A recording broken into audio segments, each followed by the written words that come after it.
edisi video online ya, pembelajaran online tentang performance appraisal berbasis KPI. Jadi mari kita lanjutkan ya mas-mas ya, mbak-mbak, bapak-bapak, ibu-ibu yang dimuliakan oleh Yang Maha Pemberi Rezeki.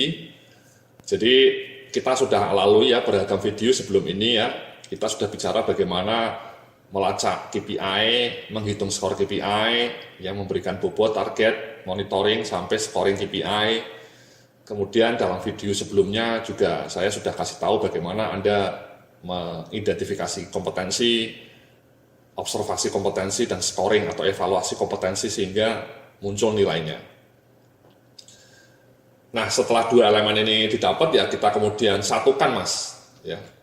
Jadi seperti ini mas cara menyatukannya mas ya. KPI-nya seperti yang tadi saya bilang, bobotnya biasanya 60%, kompetensinya atau perilakunya 40% mas. Ya. Nah, dua nilai itulah kemudian digabung, itulah menjadi skor total performance appraisal Anda. Jadi tidak hanya judgement kompetensi yang seperti yang selama ini terjadi, tapi juga Anda harus melihat KPI-nya. Ya. Nah, mari coba kita hitung ya. Jadi Anda masih ingat ya tadi KPI Anda nilainya berapa ya? Coba kita lihat lagi. KPI Anda nilainya 92 nih. Ya, sudah kita hitung tadi ya. Nilainya 92. Sementara aspek kompetensinya nilainya berapa? Coba kita lihat. Ya, aspek kompetensinya kita lihat di sini. Ya, ini ya. Tadi sudah saya sampaikan juga. Nilai Anda 78. Kenapa? Dari mana 3,4? Ya, ini rata-ratanya dikalikan 20. Supaya sebanding dengan KPI. Karena KPI kan skalanya 1 sampai 100 Mas, Mbak-mbak ya. Kalau kompetensi 1 sampai 5. 5 supaya menjadi 100 harus dikalikan berapa? Dikalikan 20. Ya, jadi itulah kenapa dikalikan 20 ini. Ada faktor pengkalinya 20. Sehingga aspek kompetensi Anda nilainya 78. Ya. Nah sudah, kita gabungkan ya. Seperti ini ya. KPI-nya 92 tadi nilainya, kompetensinya 78. Maka skor totalnya 60% kali 92 tambah 40% kali 78. Nilainya 86. Not bad ya. Lumayan bisa dapat bonus ya. 1 kali gaji mungkin ya. Mudah-mudahan Mas ya. Ya jadi seperti itu Bapak Ibu-ibu. Kalau bobot KPI-nya lebih tinggi ya tentu berbeda lagi ya. Atau misalnya kalau 50-50 ya 50% mungkin tidak 86 ya. Sekali lagi ini kebijakan 60-40 ini tergantung perusahaan Anda ya. Saya selalu ngasih saran kepada klien saya, ya sebaiknya mungkin 60-40 ya. Kalau untuk manajer mungkin KPI-nya 70%, staffnya hanya 30%.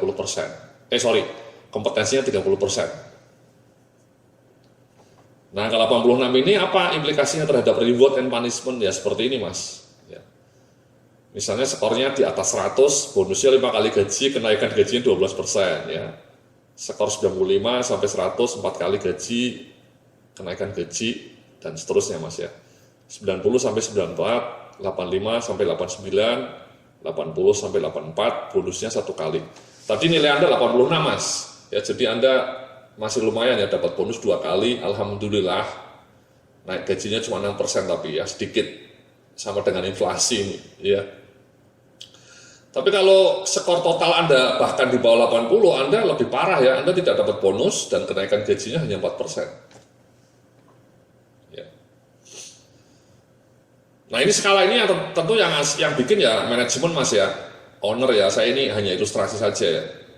Mungkin bonusnya tidak ada mas ya, karena perusahaan Anda mungkin pelit gitu ya, hanya kenaikan gaji ya. Misalnya skor di atas 100, naik gajinya cuma 10%, 95 hanya 9%, yang 90 hanya 8% dan seterusnya. Ini hanya ilustrasi saja mas. Ya ilustrasi. Kalau Anda mau lebih ketat ya mungkin bisa ini ya, ininya 99 sampai 100 ya, ininya 98, lebih ketat. Ini hanya ilustrasi saja mas. Ya, jadi dari mana angka skornya ya dari total mas ya.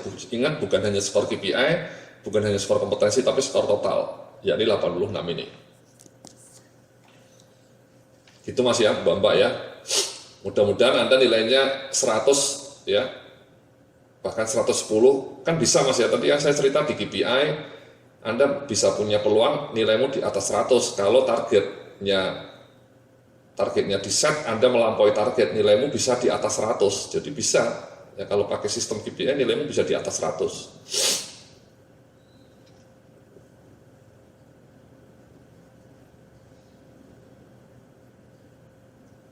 Jadi seperti ini Mas, Mbak ya, implikasinya ya, show me the money gitu ya. Penentuan bonusnya ini ya tentu didasarkan kebijakan perusahaan ya, dan kemampuan keuangan perusahaan. Mudah-mudahan perusahaan Anda bisa seperti ini ya, generous, baik hati kepada karyawannya, dan tidak sombong ya Mas ya, Mbak ya, Bapak Ibu-Ibu. Ya jadi seperti itu ya.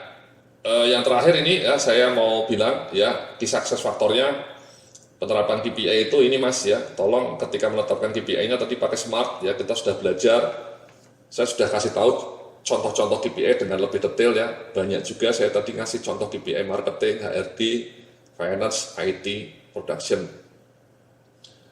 Nomor 2 ini Mas, Mbak yang penting, pemantauan realisasi KPI, data realisasi KPI harus diisi dengan tekun, konsisten, dan berdasarkan data yang valid ya. Ini kunci ini Mas, kunci keberhasilan penerapan KPI based on data ya. Show me the data. Dan yang ketiga ini, kalau bisa tiap bulan direview, dikasih feedback, membahas KPI secara reguler setiap bulan atau triwulan.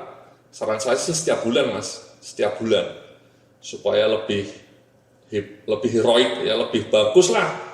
Kalau tiap 3 bulan, kalau targetnya meleset ya sudah terlambat action plan-nya, corrective action-nya. Ya.